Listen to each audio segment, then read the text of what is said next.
Israel की खुफिया agency Mossad ने दावा किया कि हिजबुल्लाह के लड़ाके इजराइल पर हमास जैसे हमले की बड़ी तैयारी कर रहे हैं, जिसके लिए हिजबुल्लाह ने 5000 लड़ाकों की एक खूंखार पलटन भी तैयार कर ली है और उन्हें हमले की ठीक वैसी ही ट्रेनिंग दी गई है जैसा हमला 7 अक्टूबर को हमास के लड़ाकों ने इजराइल में किया था। मतलब यह कि इस बार हिजबुल्लाह के लड़ाके जमीन, आसमान और पानी के रास्ते हमला बोलकर इजराइल को दहलाने की फिराक में है। मोसाद के मुताबिक हिजबुल्लाह के ये 5000 लड़ाके इजराइल की उत्तरी सीमा से धावा बोल सकते हैं, क्योंकि उन लड़ाकों को सीमा पर लगी बाड़ को तोड़ने, घुसकर हमला करने और लोगों को बंधक बनाने की ट्रेनिंग दी गई है। 7 अक्टूबर को हमास ने भी एक साथ 5000 रॉकेट और मिसाइलें इजराइल पर दाग दी थी। मोसाद के मुताबिक जिन 5000 लड़ाकों को हिजबुल्लाह ने हमले के लिए तैयार किया है, उन्हें मौत का दस्ता नाम दिया गया है। हालांकि इजराइल की सेना अपनी उत्तरी सीमा पर हिजबुल्लाह के लड़ाकों को चुन चुन कर ठिकाने लगा रही है। एक रोज पहले इजराइल की सेना ने हिजबुल्लाह के 5 लड़ाकों को मार गिराने का दावा किया। हिजबुल्लाह की तरफ से भी उसके लड़ाकों के मारे जाने की खबर पर मोहर लगा दी गई। ईरान का आरोप है कि इजराइल का मकसद हमास को खत्म करना नहीं है, बल्कि वो एक बार फिर पूरी गाजा पट्टी पर कब्जा करना चाहता है, जिस पर 2007 से ही हमास का कब्जा है और वो किसी भी कीमत पर इजराइल को दुनिया के नक्शे से मिटा देना चाहता है। लेकिन ईरान का दावा है कि 7 अक्टूबर को हमास के हमले के बाद इजराइल एक बार फिर गाजा पट्टी पर कब्जा करने की फिराक में, जबकि 1967 से 2005 तक गाजा पट्टी इजराइल के ही कब्जे में थी। लेकिन सितंबर 2006 में इजराइल ने गाजा पट्टी को खाली कर दिया था, जिसके बाद उसके दुश्मन हमास ने वहां कब्जा जमा लिया और तभी से वो इजराइल पर लगातार हमले कर रहा है। लेकिन ईरान का आरोप है कि हमास के हमले को इजराइल ने एक मौके की तरह लिया और उसने गाजा पट्टी पर फिर कब्जा जमाने के लिए अपनी पूरी ताकत लगा दी। ईरान ने आरोप लगाया कि गाजा पट्टी के अस्पताल पर इतना बड़ा हमला उसी रणनीति का हिस्सा है। उसका यह भी आरोप है कि अमेरिका के लड़ाकू विमान F-35 से इजराइल हमास के ठिकानों को निशाना बना रहा है। और इसीलिए ईरान ने आरोप लगाया कि गाजा पट्टी में तबाही मचाने और बेगुनाहों की हत्या करने में इजराइल और अमेरिका बराबर के भागीदार हैं। माना जा रहा है कि इसी वजह से ईरान लगातार दुनिया के तमाम मुस्लिम देशों से फिलिस्तीन के समर्थन में एकजुट होने की अपील कर रहा है, क्योंकि न्यूज एजेंसी रॉयटर्स के मुताबिक इजराइल हमास के ठिकानों को तबाह करने के लिए F-35 लड़ाकू विमान का इस्तेमाल कर रहा है। और दावा किया जा रहा है कि इसी वजह से ईरान बुरी तरह से बौखला गया है, क्योंकि F-35 लड़ाकू विमान ईरान समेत इजराइल के हर दुश्मन को पल भर में ढेर करने की ताकत रखता है। एक रिपोर्ट के मुताबिक इस घातक फाइटर जेट को अमेरिका और इजराइल दोनों ने मिलकर बनाया है, जिसे इजराइल के जखीरे का सबसे घातक हथियार बताया जा रहा है। इसकी ताकत का अंदाजा इसी बात से लगाया जा सकता है कि ये फाइटर जेट रडार को चकमा देने में भी माहिर है। न्यूज एजेंसी रॉयटर्स के मुताबिक ईरान के परमाणु बम बनाने की तैयारी ने इजराइल की चिंता और बढ़ा दी है। हालांकि दावा यह किया जा रहा है कि इजराइल का F-35 लड़ाकू विमान ईरान के लिए काल साबित हो सकता है, क्योंकि ये लड़ाकू विमान ईरान की सीमा में घुसे बिना ही उसके ठिकानों को तबाह करने की ताकत रखता है। इसी वजह से यह दावा किया जा रहा है कि ईरान बुरी तरह डरा हुआ है, क्योंकि इजराइल ईरान को परमाणु कार्यक्रम बंद करने और ऐसा नहीं करने पर उस पर हमले की कई बार धमकी तक दे चुका है, जबकि ईरान हर हाल में परमाणु ताकत हासिल करना चाहता है। और आरोप है कि वो पिछले कई साल से चोरी छिपे परमाणु बम बनाने में जुटा है, क्योंकि कुछ रोज पहले अमेरिका के रक्षा विभाग पेंटागन की एक रिपोर्ट के मुताबिक ईरान सिर्फ 2 हफ्तों के अंदर परमाणु बम बना सकता है, जिससे सबसे बड़ा खतरा इजराइल को है, क्योंकि वो ये बात अच्छी तरह जानता है कि अगर ईरान ने बम बना लिया तो फिर उसे रोक पाना आसान नहीं होगा। इसलिए इजराइल ईरान को परमाणु कार्यक्रम बंद करने की धमकी देने में जुटा था। ईरान को रोकने के लिए, उस पर हमला करने के लिए भी तैयार था। लेकिन दावा किया जा रहा है कि हमास के हमले के बाद सब कुछ उलट गया, क्योंकि माना जा रहा है कि इस जंग के बहाने ईरान इजराइल को सबक सिखाने की तैयारी में जुट गया और इजराइल को दुनिया से मिटाने की रणनीति पर काम करने लगा। पश्चिमी मीडिया के मुताबिक हमास के इजराइल पर हमले के बाद ईरान इसे भुनाने में जुट गया।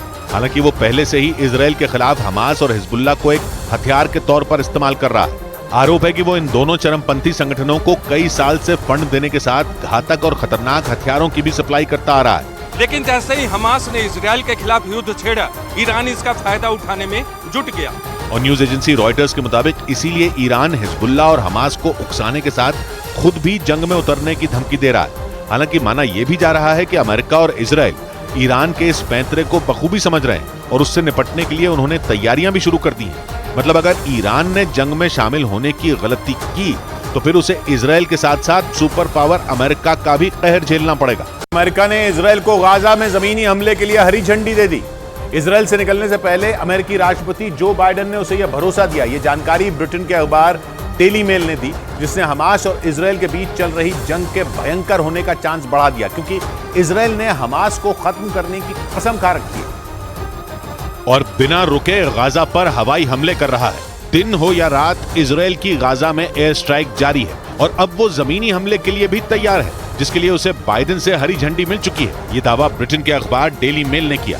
अखबार ने जानकारी दी कि इजराइल दौरे के दौरान बाइडेन ने नेतन्याहू से इस बारे में बात की और दो टूक बोल दिया कि गाजा पर जमीनी हमले के प्लान में अमेरिका इजराइल के साथ है, जिसके बाद खबर आई कि इजराइल की सेना कभी भी गाजा में घुस सकती है। और अब तो बाइडेन ने खुद इजराइल को हमास के खात्मे का ग्रीन सिग्नल दे दिया है। We will not stand by and do nothing again. Not today, not tomorrow, not ever. Hamas से जंग के बीच इजराइल पहुंचे बाइडेन ने तेल अवीव में करीब 8 घंटे बिताए। इस दौरान वो केवल नेतन्याहू से ही नहीं बल्कि उनकी वॉर कैबिनेट के दूसरे सदस्यों से भी मिले। इजराइल के रक्षा मंत्री योआव गलांट से भी मुलाकात हुई, जिन्होंने बाइडेन से खुलकर बोल दिया कि हमास के साथ इजराइल की जंग लंबी खिंच सकती है। बाइडेन और योआव गलांट के बीच हुई बातचीत से जुड़ी ये जानकारी ब्रिटेन के अखबार डेली मेल ने दी, जिसके बाद इजराइल की हमास के खिलाफ चल रही भयंकर जंग के लंबे खिंचने का चांस बढ़ गया, क्योंकि ऐसा किसी और को नहीं बल्कि खुद इजराइल के रक्षा मंत्री योआव गलांट को लगता है। और उन्होंने ये बात बाइडेन को भी बता दिया और दो टूक शब्दों में कह दिया कि लंबे वक्त तक इजराइल को अमेरिकी मदद की जरूरत पड़ सकती है, क्योंकि हमास और इजराइल की जंग लंबी खिंच सकती है। डेली मेल ने अपनी रिपोर्ट में जानकारी दी कि इस बारे में केवल इजराइल के रक्षा मंत्री ही नहीं बल्कि नेतन्याहू के विरोधी बेनी गैंट्स ने भी बाइडेन से चर्चा की और ये आशंका जताई गई कि हमास और इजराइल के बीच युद्ध सालों तक चल सकता है। यानी नेतन्याहू के मंत्री और विरोधी दोनों ने हमास से लंबी जंग की आशंका जताई और उम्मीद जताई कि अमेरिका इजराइल के साथ खड़ा रहेगा। हमास और इजराइल की जंग के पहले दिन से ही अमेरिका इजराइल के साथ खड़ा है। यही नहीं, जैसे ही अमेरिका को हमास के इजराइल में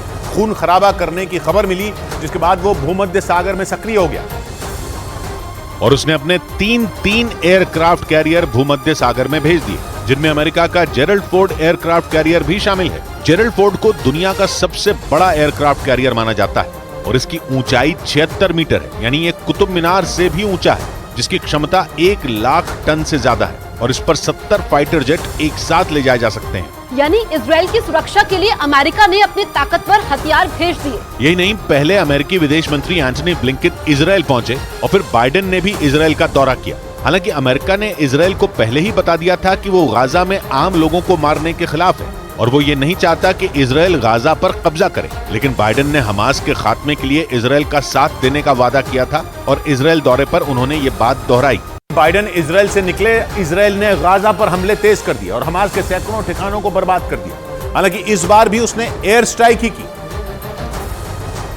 और गाजा पट्टी में हमास के सैकड़ों ठिकानों को निशाना बनाया। इजराइल की सेना ने हमले का वीडियो भी जारी किया, जिसमें गाजा पट्टी में बनी इमारतें ऐसे उड़ते दिखी मानो ज्वालामुखी फटा हो। इजराइल की गाजा पर एयर स्ट्राइक की तस्वीरें फिलिस्तीन ने भी जारी की, जिनमें इजराइल के रॉकेट गाजा में गिरते दिखे। एक रॉकेट गिरने के बाद तो ऐसा धमाका हुआ कि कान के पर्दे फट जाएं।